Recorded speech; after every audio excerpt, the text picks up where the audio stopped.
ನಮಸ್ಕಾರ ವೀಕ್ಷಕರೇ, ಪ್ರಿಯಾ ರುಚಿ ಚಾನಲ್ಗೆ ಸ್ವಾಗತ.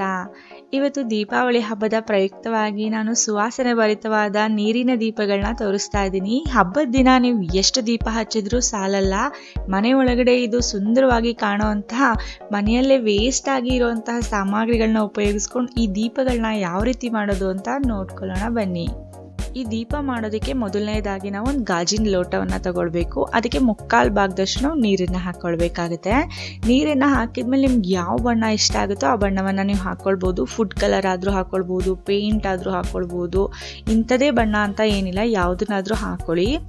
ಬಣ್ಣ ಹಾಕಿದ್ಮೇಲೆ ಮನೆಯಲ್ಲಿ ಯಾವುದಾದ್ರೂ ಸೆಂಟೆಡ್ ಪರ್ಫ್ಯೂಮ್ಸ್ ಇರುತ್ತಲ್ಲ, ಅದನ್ನು ಕೂಡ ನೀವು ಸ್ಪ್ರೇ ಮಾಡ್ಕೊಳ್ಳಿ. ಅದರಿಂದ ತುಂಬ ಸುವಾಸನೆ ಬರುತ್ತೆ. ನಾನೀಗ ಇದಕ್ಕೆ ಗೋಲಿ ಅಥವಾ ಪೆಬಲ್ಸ್, ನಿಮ್ಮ ಹತ್ರ ಏನಿದೆ ಅದನ್ನು ಹಾಕ್ಕೊಳ್ಳಿ. ಈ ಥರ ಪೆಬಲ್ಸ್ ಹಾಕೋದ್ರಿಂದ ನೋಡೋದಕ್ಕೆ ತುಂಬ ಚೆನ್ನಾಗಿ ಕಾಣುತ್ತೆ. ನೋಡಿ, ಈ ಥರ ಗುಚ್ಚ, ಮನೆಯಲ್ಲಿ ಯಾವುದೇ ವೇಸ್ಟ್ ಇರುತ್ತಲ್ಲ ಅದನ್ನು ಕೂಡ ಹಾಕ್ಕೊಳ್ಬೋದು. ಎಂಬ್ರಾಯ್ಡ್ರಿ ಐಟಮ್ಸ್ ಇರುತ್ತಲ್ಲ, ಚೀನಿ ಮಿನಿಗಳು, ಅದನ್ನು ಕೂಡ ಹಾಕ್ಕೊಳ್ಳಿ. ಮೇಲ್ಗಡೆ ತೇಲುತ್ತೆ, ಹಾಗಾಗಿ ತುಂಬ ಚೆನ್ನಾಗಿ ಕಾಣುತ್ತೆ. ಅದನ್ನೆಲ್ಲ ಹಾಕಿದ್ಮೇಲೆ 2 ಚಮಚದಷ್ಟು ಎಣ್ಣೆಯನ್ನು ಮೇಲ್ಗಡೆ ಹಾಕ್ಕೊಳ್ಬೇಕಾಗುತ್ತೆ. ಕೇವಲ 2 ಚಮಚ ಎಣ್ಣೆ ಸಾಕು. ಈಗ ಒಂದು ಪ್ಲಾಸ್ಟಿಕ್ ಕವರ್ನ ಈ ಲೋಟದ ಅಳತೆಗೆ ನಾವು ತಗೊಂಡು ಈ ರೀತಿಯಾಗಿ 4 ಫೋಲ್ಡ್ನ ಫೋಲ್ಡ್ ಮಾಡ್ಕೊಳ್ಬೇಕಾಗತ್ತೆ. 4 ಫೋಲ್ಡ್ ಮಾಡಿದ್ಮೇಲೆ ನಾವೀಗ ಯು ಶೇಪ್ನಲ್ಲಿ ಕಟ್ ಮಾಡ್ಕೊಳ್ಬೇಕು. ಆಗ ನಮಗೆ ಒಳ್ಳೆ ಸರ್ಕಲ್ ಸಿಗುತ್ತೆ. ನೋಡಿ, ಈ ರೀತಿಯಾಗಿ ಯು ಶೇಪ್ನಲ್ಲಿ ಕಟ್ ಮಾಡ್ಕೊಂಡ್ಮೇಲೆ ಇದನ್ನು ಇನ್ನೊಂದು ಸೈಡ್ಗೆ ತಿರುಗಿಸಿ, ಇಲ್ಲಿ ತುದಿ ಇದೆಯಲ್ಲ, ಈ ತುದಿಗೆ ತುಂಬ ಎಡ್ಜಿಗೆ ನಾವು ಸ್ವಲ್ಪನೇ ಕಟ್ ಮಾಡ್ಕೊಳ್ಬೇಕಾಗುತ್ತೆ. ಸಣ್ಣ ತೂತ್ ಬೇಕಾಗುತ್ತೆ ನಮಗೆ. ನೋಡಿ, ಈ ಥರ ಮಾಡ್ಕೊಳ್ಬೇಕು. ನೋಡಿ, ಈ ಲೋಟಕ್ಕೆ ಕರೆಕ್ಟಾಗಿ ಆಗಿದೆ ಇದು. ಈಗ ಒಂದು ದಪ್ಪ ಬತ್ತಿಯನ್ನು ತಗೊಂಡಿದ್ದೀನಿ. ಇದನ್ನು ಕೆಳಗಡೆಯಿಂದ ನಾನು ಈ ರೀತಿಯಾಗಿ ತೂತಿಂದ ನಾನು ತೋರಿಸ್ಕೊಳ್ತಾ ಇದ್ದೀನಿ. ನೋಡಿ, ಇಷ್ಟು ಮೇಲ್ಗಡೆ ತಗೊಂಡ್ರೆ ಸಾಕು. ಎಕ್ಸ್ಟ್ರಾ ಇರೋ ಬತ್ತಿನ ನಾವು ಕಟ್ ಮಾಡ್ಕೊಳ್ಳೋಣ. ಇಷ್ಟು ಉದ್ದ ಕೆಳಗಡೆ ಬಿಟ್ಟರೆ ಸಾಕು. ಈಗ ಈ ಬತ್ತಿಗೆ ನಾವು ಕೈನಿಂದ, ಬೆರಳುಗಳಿಂದ ನಾವು ಸ್ವಲ್ಪ ಎಣ್ಣೆ ಹಚ್ಕೊಂಡ್ರೆ ಸಾಕು. ಸ್ವಲ್ಪ ಎಣ್ಣೆನ ಕೈಗೆ ತಗೊಂಡು ಬತ್ತಿಗೆ ಅಂಟಿಸಿದ್ರೆ ಸಾಕಾಗುತ್ತೆ. 2 ಸೈಡ್ಗೂ ಕೂಡ ನಾವು ಎಣ್ಣೆಯನ್ನು ಹಚ್ಕೊಳ್ಬೇಕಾಗುತ್ತೆ. ಮೇಲ್ಗಡೆ ಮಾತ್ರ ತುದಿನ ಮಾತ್ರ ಸ್ವಲ್ಪ ಬತ್ತಿಯಲ್ಲಿ ಸ್ವಲ್ಪ ಚೂಪ್ ಮಾಡ್ಕೊಳ್ಳಿ.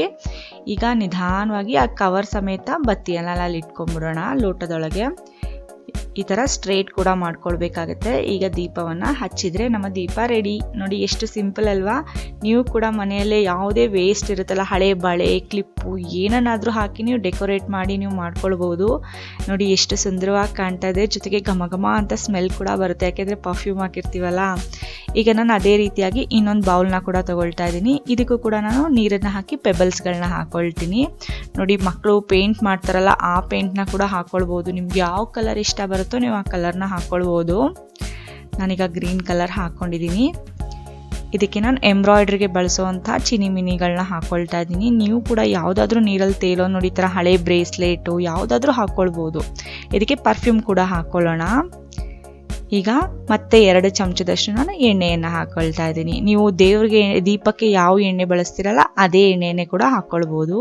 ನೋಡಿ, ಮತ್ತೆ ಚೌಕವಾಗಿ ನಾನು ಕಟ್ ಮಾಡ್ಕೊಂಡಿರೋ ಒಂದು ಪ್ಲಾಸ್ಟಿಕ್ನ 4 ಫೋಲ್ಡ್ ಮಾಡ್ಕೊಂಡಿದ್ದೀನಿ. ಇದನ್ನು ಮತ್ತೆ ನಾನು ಆವಾಗಲೇ ತೋರಿಸಿದ್ನಲ್ಲ ಅದೇ ರೀತಿಯಾಗಿ ಯು ಶೇಪ್ಗೆ ನಾನು ಕಟ್ ಮಾಡ್ಕೊಳ್ತಾ ಇದ್ದೀನಿ. ಆಗ ನಮಗೆ ಪರ್ಫೆಕ್ಟ್ ಸರ್ಕಲ್ ಸಿಗುತ್ತೆ. ಇನ್ನೊಂದು ತುದಿಗೆ ನಾನು ಎಡ್ಜಿಗೆ ಕಟ್ ಮಾಡ್ಕೊಳ್ಬೇಕು. ಚಿಕ್ಕ ತೂತಾಗಬೇಕು. ನೋಡಿ, ಈ ಥರ. ಈಗ ನೋಡಿ, ಪರ್ಫೆಕ್ಟಾಗಿ ಆಗಿದೆ ಆ ಬೌಲ್ಗೆ. ಈಗ ಒಂದು ದಪ್ಪ ಬತ್ತಿಯನ್ನು ತಗೊಂಡು ಕೆಳಗಡೆಯಿಂದ ತೋರಿಸ್ಕೊಳ್ತಾ ಇದ್ದೀನಿ. ನೋಡಿ, ಇಷ್ಟು ಮೇಲ್ಗಡೆ ತಗೊಂಡ್ರೆ ಸಾಕು. ಎಕ್ಸ್ಟ್ರಾ ಇರೋದನ್ನ ಕಟ್ ಮಾಡಿಬಿಡೋಣ. ಈಗ ಈ ಬತ್ತಿಗೆ ಎಣ್ಣೆಯನ್ನು ಹಚ್ಕೊಂಡ್ರೆ ದೀಪ ರೆಡಿ ಆಗಿಬಿಡುತ್ತೆ. ನೋಡಿ, ಎಣ್ಣೆ ಹಚ್ಚಬೇಕು. 2 ಸೈಡ್ಗೂ ಸ್ವಲ್ಪ ಎಣ್ಣೆ ಹಚ್ಚಿದ್ರೆ ಸಾಕು. ಮೇಲ್ಗಡೆ ಮಾತ್ರ ಶಾರ್ಪ್ ಆಗಿರಬೇಕು. ಈಗ ನಿಧಾನವಾಗಿ ಇದನ್ನು ಆ ಬೌಲ್ ಒಳಗಡೆ ಇಟ್ಬಿಡೋಣ. ಈಗ ದೀಪವನ್ನು ಹಚ್ಚಿದ್ರೆ ನಮ್ಮ ನೀರಿನ ದೀಪ ರೆಡಿ ಆಗೋಯ್ತು. ನೋಡಿ, ಎಷ್ಟು ಸುಂದರವಾಗಿ ಕಾಣ್ತಾ ಇದೆ ಅಂತ. ಇದೇ ರೀತಿಯಾಗಿ ನೀವು ಬಣ್ಣ ಬಣ್ಣದ ದೀಪಗಳನ್ನ ನೀವು ಮಾಡ್ಕೊಳ್ಬೋದು. ಬನ್ನಿ, ಇನ್ನೊಂದು 2-3 ಥರ ನಾನು ತೋರಿಸ್ತೀನಿ. ಈಗ ನಾನು ನೀಲಿ ಬಣ್ಣದ ಗಾಜಿನ ಲೋಟವನ್ನು ತಗೊಂಡಿದ್ದೀನಿ. ಇದಕ್ಕೂ ಕೂಡ ಪೆಬಲ್ಸ್ ಮತ್ತು ಗೋಲಿಯನ್ನು ಹಾಕ್ಕೊಂಡಿದ್ದೀನಿ. ನೋಡಿ, ಪೆಬಲ್ಸ್ ಹಾಕಿದ ತಕ್ಷಣ ನೀರು ಜಾಸ್ತಿ ಆಗಿಬಿಡ್ತು, ಹಾಗಾಗಿ ಸ್ವಲ್ಪ ನೀರನ್ನು ತೆಗೆದಿದ್ದೀನಿ. ಈಗ ಮತ್ತೆ ಎಂಬ್ರಾಯ್ಡ್ರಿ ಐಟಮ್ಸ್ ಕೂಡ ಹಾಕ್ಕೊಳ್ತಾ ಇದ್ದೀನಿ. ಇದು ನೀರಲ್ಲಿ ತೇಲುತ್ತಲ್ಲ, ಹಾಗಾಗಿ ತುಂಬಾ ಚೆನ್ನಾಗಿ ಕಾಣುತ್ತೆ. ಇದಕ್ಕೆ ಸ್ವಲ್ಪ ಪರ್ಫ್ಯೂಮ್ನ ಹಾಕ್ಕೊಂಡು ಎಣ್ಣೆಯನ್ನು ಹಾಕ್ಕೊಂಡ್ಬಿಟ್ರೆ ನೀವು ಆ ಲೋಟಕ್ಕೆ ತಕ್ಕ ಹಾಗೆ ಒಂದು ಪ್ಲಾಸ್ಟಿಕ್ ಪೇಪರ್ನ ಕಟ್ ಮಾಡಿಕೊಂಡು ಬತ್ತಿ ಹಾಕೊಂಡು ಅದಕ್ಕೆ ಬತ್ತಿಗೆ ಎಣ್ಣೆ ಹಚ್ಚಿ ದೀಪ ಹಚ್ಚಿದ್ರೆ ದೀಪ ರೆಡಿ. ನೋಡಿ, ಎಷ್ಟು ಸುಲಭ ಅಲ್ವಾ? ನೀವು ಕೂಡ ಈ ಸಲ ದೀಪಾವಳಿ ಹಬ್ಬಕ್ಕೆ ಖಂಡಿತವಾಗ್ಲೂ ಈ ಘಮ ಘಮ ಅಂತ ಸುವಾಸನೆ ಬರುವಂತಹ ನೀರಿನ ದೀಪಗಳನ್ನ ಹಚ್ಚಲೇಬೇಕು. ತುಂಬಾ ಚೆನ್ನಾಗಿರುತ್ತೆ, ತುಂಬ ಖುಷಿ ಕೂಡ ಆಗುತ್ತೆ ನಿಮಗೆ ಇದರಿಂದ. ಈಗ ಇನ್ನೊಂದು ಗಾಜಿನ ಲೋಟವನ್ನು ತಗೊಂಡಿದ್ದೀನಿ, ಅದಕ್ಕೂ ಕೂಡ 3/4 ಭಾಗದಷ್ಟು ನೀರನ್ನು ಹಾಕಿ, ನಿಮ್ಮ ಹತ್ರ ಪೆಬಲ್ಸ್ ಇದ್ದರೆ ಹಾಕಿ. ಈಗ ನೋಡಿ, ನಂದೊಂದು ಹಳೆ ಕ್ಲಿಪ್ ಇತ್ತು, ಆ ಕ್ಲಿಪ್ಪನ್ನು ಕೂಡ ಹಾಕ್ಕೊಳ್ತಾ ಇದ್ದೀನಿ. ಈ ರೀತಿ ಗುಚ್ಚ ಮತ್ತು ಹಳೆ ಬ್ರೇಸ್ಲೆಟ್ಸ್, ಬಳೆಗಳದ್ದು, ಮುತ್ತು, ಮಣಿ ಯಾವುದನ್ನಾದರೂ ಹಾಕ್ಕೊಳ್ಬೋದು. ನೋಡಿ ಎಷ್ಟು ಚೆನ್ನಾಗಿ ಕಾಣ್ತಾ ಇದೆ. ಈಗ ಇದಕ್ಕೆ ಸ್ವಲ್ಪ ಎಂಬ್ರಾಯ್ಡ್ರಿ ಐಟಮ್ಸ್ ಇದ್ರೂ ಕೂಡ ಹಾಕ್ಕೊಳ್ಬೋದು. ಇದಕ್ಕೆ ನಾನು ರೆಡ್ ಫುಡ್ ಕಲರ್ನ ಕೂಡ ಹಾಕೊಂಡಿದ್ದೀನಿ, ಜೊತೆಗೆ ಯೆಲ್ಲೋ ಫುಡ್ ಕಲರ್ ಕೂಡ ಹಾಕೊಂಡಿದ್ದೀನಿ. ಇದರಿಂದ ಒಂಥರ ಆರೆಂಜ್, ಡಾರ್ಕ್ ಆರೆಂಜ್ ಕಲರ್ ಬರುತ್ತೆ. ಈಗ ಇದಕ್ಕೆ ನಾನು ಸ್ವಲ್ಪ ಪರ್ಫ್ಯೂಮ್ನ ಕೂಡ ಹಾಕೊಳ್ತಾ ಇದ್ದೀನಿ. 2 ಟೀ ಸ್ಪೂನ್ ಅಷ್ಟು ಎಣ್ಣೆಯನ್ನು ಹಾಕೊಂಡ್ರೆ ಸಾಕು.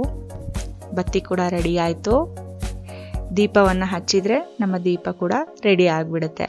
ನೋಡಿ, ಮನೆಯಲ್ಲೇ ವೇಸ್ಟ್ ಆಗಿರೋವಂಥ ಸಾಮಗ್ರಿಗಳನ್ನ ಬಳಸಿ ಎಷ್ಟು ಸುಂದರವಾದ ದೀಪಗಳನ್ನ ಮಾಡ್ಕೊಂಡ್ವಿ. ಇದು ಸುಮಾರು 2 ರಿಂದ 3 ಗಂಟೆಗಳ ಕಾಲ ಬೆಳಗುತ್ತೆ.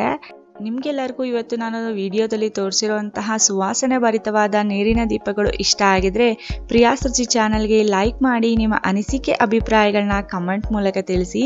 ಇದನ್ನು ನಿಮ್ಮ ಸ್ನೇಹಿತರಿಗೂ ಕೂಡ ಶೇರ್ ಮಾಡ್ಕೊಳ್ಳಿ, ಅವ್ರಿಗೂ ಕೂಡ ಸಹಾಯ ಆಗುತ್ತೆ ಅಂತ ಕೇಳ್ಕೊಳ್ತಾ ಇವತ್ತಿನ ವಿಡಿಯೋ ನೋಡಿದ್ದಕ್ಕಾಗಿ ಧನ್ಯವಾದಗಳು.